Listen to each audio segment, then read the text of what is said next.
If it's planned, then someone's planned it. And if someone's planned it, they obviously don't have a great agenda for humanity, given what they're planning. So, the idea that this is all random, some people still believe it, is insane. The number of people it takes to impose their will on billions is tiny because of acquiescence.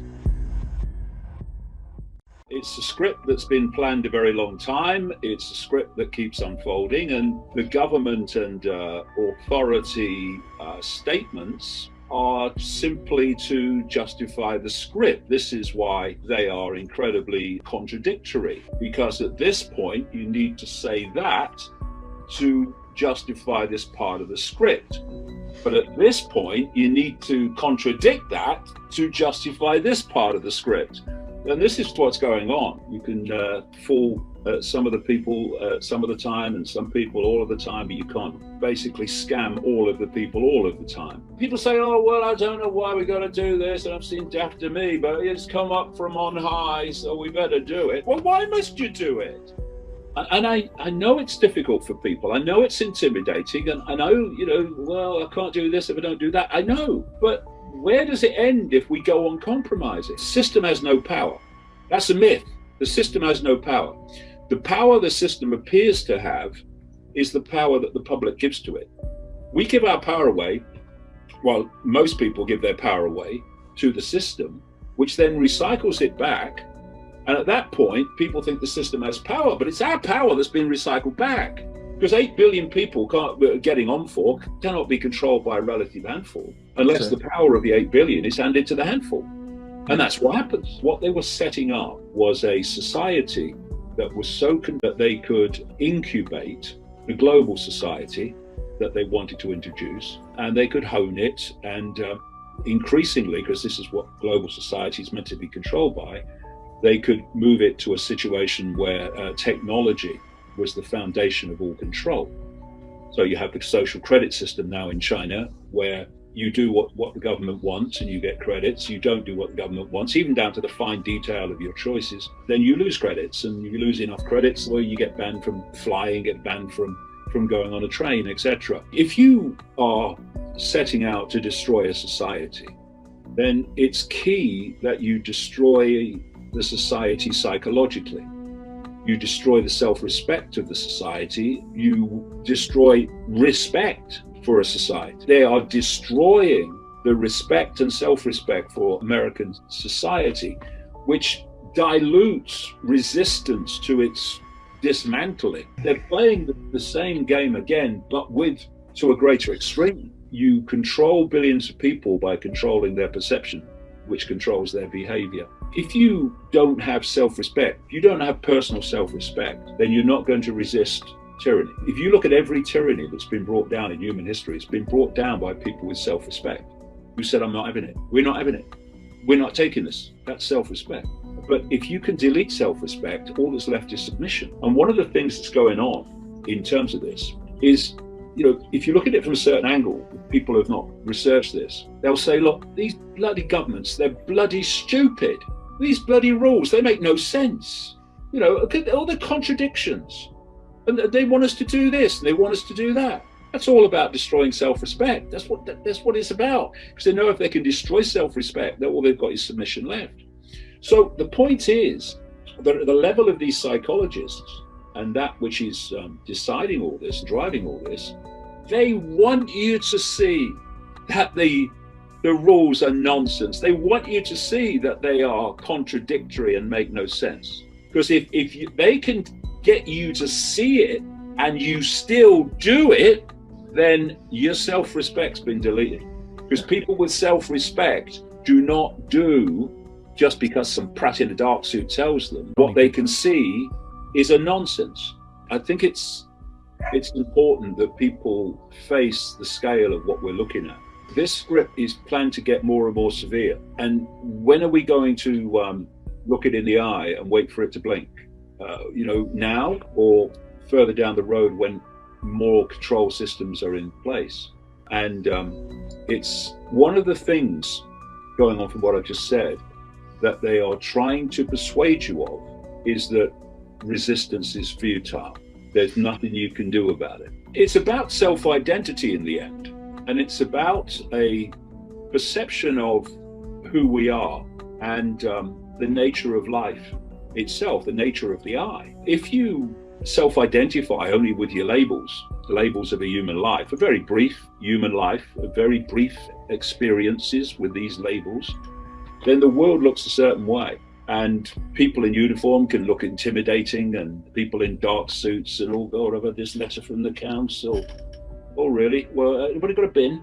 The way that you look at the world from that point of view, what I call 5 sense, is everything can seem very intimidating, it seems very frightening, it seems very bewildering. And also these people seem to have power. And the power that these people have over you is your fear of them.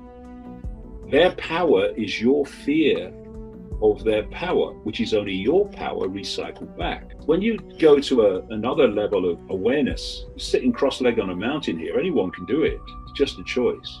And you self-identify in another way, not with the labels of a human life, which are just experiences, but with the true I, which is consciousness, an eternal consciousness, expression of consciousness, exploring infinity infinitely. Then the 70 years and 10 in a human life, they look very different. And the people apparently in power look very different, because, okay, I'm all that is, has been, and ever can be.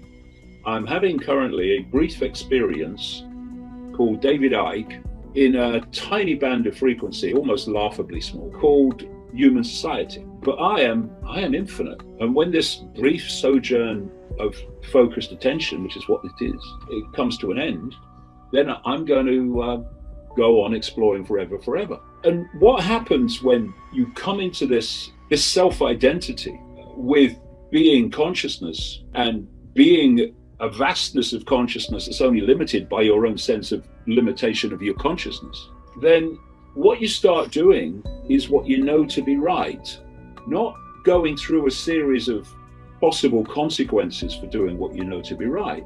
Because once you start looking at the consequences, I'm not saying consequences like walking in front of a truck, I'm saying the consequences of what you know to be right in those circumstances, then the consequences will give you a getaway car. It will give the mind a getaway car not to do what you know to be right. Yeah. So I don't consider consequences in that sense. If I feel that I need to do something, I need to say something, then I'll do it, I'll say it, and the consequences will take care of themselves. What you tend to find with that is when you come into the power that we all have, you don't tend to get the consequences that people think you would get. You know, we do create our own reality by our perceptions of reality. And when you're fearful, then you're making a connection with that authority, and you are almost making a frequency energetic attachment to it. And so suddenly the consequences you were fearful of, you get. The greater consciousness, that is the true I, is experiencing this tiny band of frequency through the 5 sense mind. The 5 sense mind is the experience directly.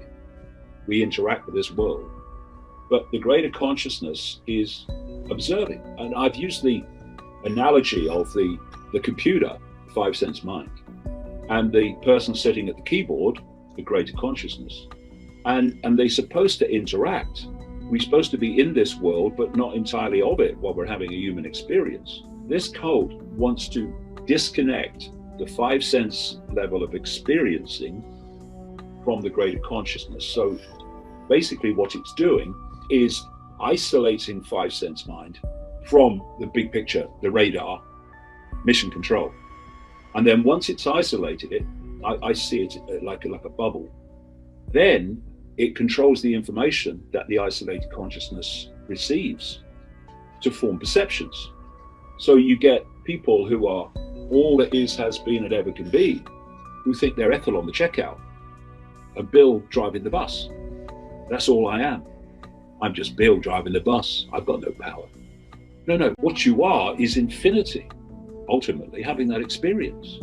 But if you're going to control billions of people, you don't want them aware of their true self and the true nature of reality. You want them isolated. I mean, isolated. So this takes us out of the bubble. This is our big connection to out there and the greater self. And for me, the true self, this infinite I, during a human experience through the five sense mind, that real self sits here. And it can express itself when the heart is open, when the vortex is open, or it can sit there behind a firewall of being ignored because the mind and the emotions, the head and the belly are in control of perception, which is what the cult wants. But when you open this, everything starts to change in so many ways. First of all, you start to realize that your life is starting to change. You start to notice more and more coincidences where you're kind of in the right place at the right time, meeting the right people.